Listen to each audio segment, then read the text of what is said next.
নমস্কার বন্ধুরা, তোমরা সবাই কেমন আছো? আশা করি সবাই ভালো আছো। আমার চ্যানেলে তোমাদের সবাইকে স্বাগত জানাই। আজকে আমার ডিনারের থালিতে কি কি মেনু আছে তারই ভিডিও তোমাদের সাথে শেয়ার করব। আজকে আমার ডিনারের থালিতে রয়েছে গরম গরম ফুলকো ফুলকো লুচি, আর তার সাথে রয়েছে দেশি মুরগির মাংসের কষা। আমার আজকের এই ডিনার থালির ভিডিওটি তোমাদের কেমন লাগলো সেটা কমেন্ট করে জানিও।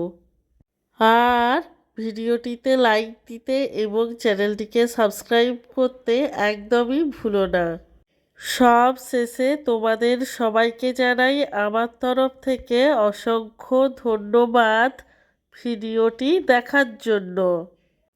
তোমাদের কাছে একটাই অনুরোধ করি যে তোমরা এতদিন যেভাবে আমার পাশে ছিলে আগামী দিনেও ঠিক এইভাবেই পাশে থাকবে।